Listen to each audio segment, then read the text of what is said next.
আমরা হয়তো 3-4 ঘন্টা ঘুমিয়েছি, কিন্তু ওরা ঘুমিয়েছে 2-3 ঘন্টা বড় জোর। যাই হোক, এখন তারপর আলটিমেটলি বইটা বের হয়েছে। আমি কিন্তু বইটার 2/3 পড়েছি, আমার পুরাটা পড়ার ইচ্ছা ছিল, সময় ম্যানেজ করতে পারি নাই। আমার কাছে বইটার 3টা বিশেষত্ব আসছে। একটা হচ্ছে, আসিফ তো কখনো আগে লিখে নাই, কিন্তু এই বইটা পড়লে মনে হবে কি, মানে ভাষাটা এত স্বচ্ছন্দ। নিশ্চয়ই সাজ্জাদ ভাইয়েরও কিছুটা অবদান আছে, বাট আসিফ তো মনে করতে পেরেছে ঘটনাগুলা, মনে করে এতগুলা জিনিস, এতগুলা চরিত্রকে মনে রাখা, এবং ঘটনা, মানে একটা ঘটনা বলার তো অনেক স্টাইল আছে। একটা হচ্ছে গল্পের মতো বলা, আর একটা হচ্ছে জাস্ট বর্ণনা দেওয়া। এই বইটার মধ্যে গল্প আছে, এটা ভালো লেগেছে। বইটার মধ্যে সাহসের বর্ণনা আছে। এই যে আসিফ যখন আপনার একটা হলে ছাত্রদেরকে বের করে নিয়ে আসতে গেল, তাকে ঘুষি মারলো, ঘুষি মেরে মাটিতে ফেলে দিল, তারপর মারলো, মারার পরও তারা কাজটা করে যাচ্ছে। বা একটা হলে যখন পিছন থেকে ছাত্রলীগ, সামনে থেকে পুলিশ, সেখানেও লড়াই চালিয়ে যাওয়ার যে প্রত্যয়, এগুলি খুব অভিভূত করার মতো। তারপর কষ্টের বর্ণনা আছে, একটা বর্ণনা আছে আপনারা দেখবেন গুলশানে একে যে পৌঁছায়, যত জায়গায় যায় প্রত্যেক জায়গায় শুনে রাস্তার মধ্যে সরকারি দলের লোকজন বা পুলিশ আছে, বারবার রাস্তা চেঞ্জ করে যাচ্ছে অভুক্ত অবস্থায়। আর একটা সবচেয়ে বেশি আমার যেটা মনে হচ্ছে, যে ইনোভেটিভ আইডিয়াগুলা, যে এই যে একটা জায়গায় নাহিদ তাদেরকে বলছে, আমরা তখন পুলিশ প্রচণ্ড চাপ সৃষ্টি করছে, ডিজিএফআই চাপ সৃষ্টি করছে আলোচনার জন্য। নাহিদ ওকে বলে দিচ্ছে আমরা আলোচনা করতে থাকবো, কিন্তু আলোচনার মাঝখানে তুমি কর্মসূচি ঘোষণা করে দিবা। তারপর নাহিদ আপনাদের নিজেদের বললো, ওকে যখন ধরেছে ওর কোনো তথ্যই রাখতো না, যাতে তাকে টর্চার করে কোনো তথ্যই না পাওয়া যায়। এরকম বহু বহু ইনোভেটিভ পরিকল্পনা, যেটা ওরা বলে কোটা সংস্কার আন্দোলন থেকে, নিরাপদ সড়ক আন্দোলন থেকে, রাস্তায় যুদ্ধ করে করে করে এরা শিখেছে। তো এখানে আপনার ওরা স্ট্র্যাটেজিক কারণে আক্তারকে পিছনে রেখেছে, এই জন্য আক্তারের গল্পটা আমরা কম জানি। আমাদের ক্যাম্পাসে যে কতবার, আমার সরাফি ছাত্র, একটু ওর কথা বলি, কতবার যে সে মার খেয়েছে, ওকে দেখলেই আমার রাগ লাগতো, যে তুমি তোমার সাহসটাও একটু বন্ধ করো এবার, এরকম মনে হতো। মানে এই যে একটা সম্মিলিত অভিজ্ঞতার মধ্যে দিয়ে গেছে, একটা অভূতপূর্ব একটা বর্ণনা আছে এই বইটার মধ্যে।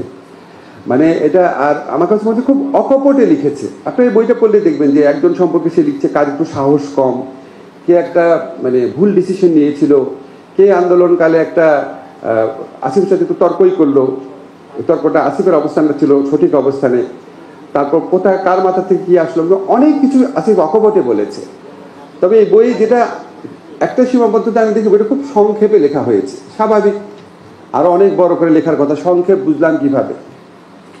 যেমন একটা জায়গায় বর্ণনা আছে যে, ধরেন আমি ওরা আলোচনা করছি, 11টা-12টার সময় আসলাম, তারপর কিন্তু একটা দীর্ঘ আলোচনা হয়, দীর্ঘ আলোচনা, ইউনূস স্যারের প্রসঙ্গ আসে, ছাত্ররা সরকার থাকবে কিনা ওটা আসে। আমি নিজের দেখে আমার মনে আছে জিনিসটা, আমরা প্রায় 1 ঘন্টা আলোচনা করেছি, কিন্তু এটা একটা লাইনে আছে।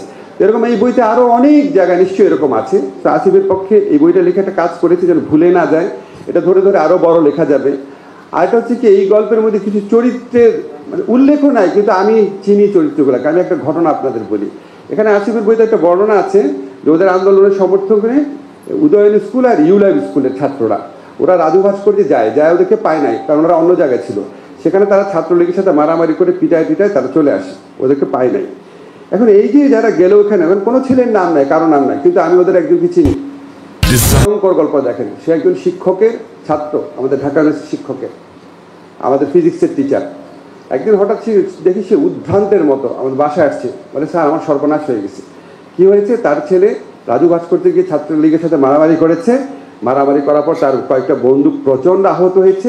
এটা দেখে আসার পর প্রচণ্ড আহত হচ্ছে, সে একদম মানে অপ্রকৃতিস্থ লোকের মতো, উন্মাদের মতো আচরণ করছে। বাসায় আসছে বলে, আমার ছেলেটা এত শান্ত ছিল, এত ছিল, বাসায় এসে দরজার মধ্যে বাড়ি মারছে, ধাম করে দরজা লাগিয়ে দিচ্ছে। আমরা কারোর সাথে কথা বলছি না, হঠাৎ করে রাত 2টা-3টার সময় শুনেছে আজিমপুরে মারামারি হচ্ছে, শুনে সে দৌড়ে বেরোয়েছে ছিটকে। এখন তার কোনো খোঁজ পাচ্ছি না, কারণ ওইখান থেকে কোনো একজন খোঁজ নিয়ে বলেছে তার ছেলে এখানে আছে। ওইটা খোঁজ পেয়ে সে পাগলের মতো করছে যে কোথায় তার ছেলেকে খুঁজে পাবে।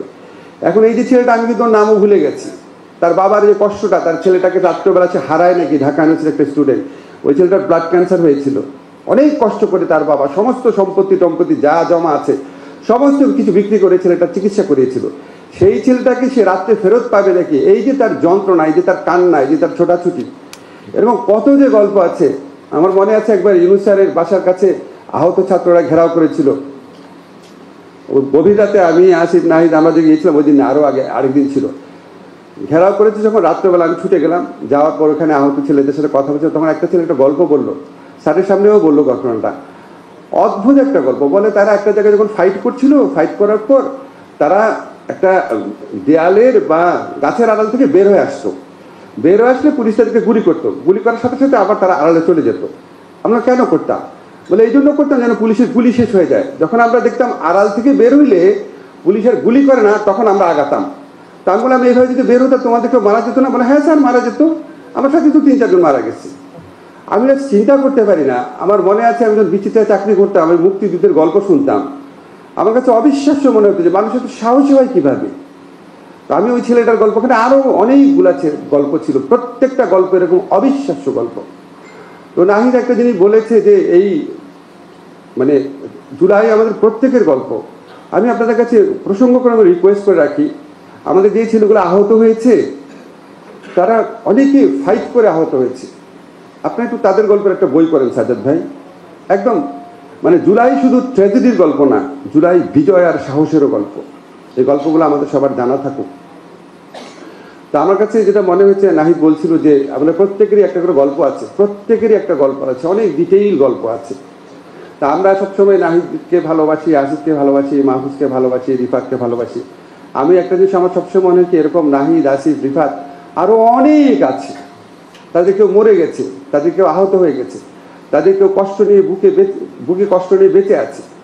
আমরা সবার যেই অভূতপূর্ব আত্মদানের মধ্যে দিয়ে যেই প্রত্যাশাটা ছিল, সেই প্রত্যাশাটা যদি আমরা কিছুটা এগোতে নিয়ে যেতে পারি, তাহলে এই আমাদের জুলাইয়ের ছেলেদের যে আত্মদান, মানুষের যে কালেকটিভ প্রত্যাশা, সমাজের সকল স্তরের মানুষের, প্রাইমারি রয়েছে ছাত্র বলেন, মাদ্রাসার ছাত্র বলেন, গৃহবধূ বলেন, আমাদের যারা রিক্সা চালায় তাদের কথা যদি বলেন, শ্রমিকের কথা যদি বলেন, সমস্ত মানুষের যে অভূতপূর্ব একটা গণজোয়ার সৃষ্টি হয়েছিল, এই প্রত্যাশাকে আমাদের কিছুটা হলেও এগিয়ে নিয়ে যেতে হবে।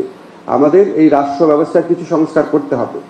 এই বইটা পড়ে আমার কাছে মনে হয়েছে মানুষের মনে এই প্রেরণাটা, এই তাগিদটা আরেকটু সৃষ্টি হবে।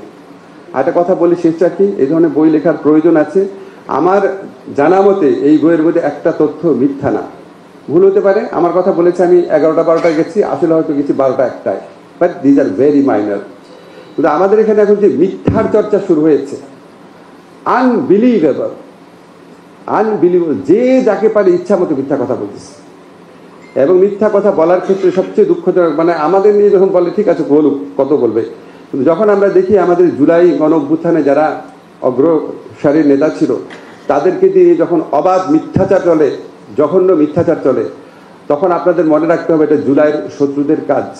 এই মিথ্যাচারকে উন্মোচিত করতে হবে। সেই সাথে জুলাইয়ের যারা অগ্রসেনা আছে, আমাদের যারা নেতৃত্ব দিয়েছিল যে তরুণরা, তাদেরকেও আমি এই প্রসঙ্গক্রমে ওয়ার্ন করে দিই, বাবা অনেক কষ্টের পর, অনেক অপেক্ষার পর আমরা তোমাদেরকে পেয়েছি। তোমরা একটা নতুন রাষ্ট্রের স্বপ্ন, সুযোগ আমাদের সামনে হাজির করেছো।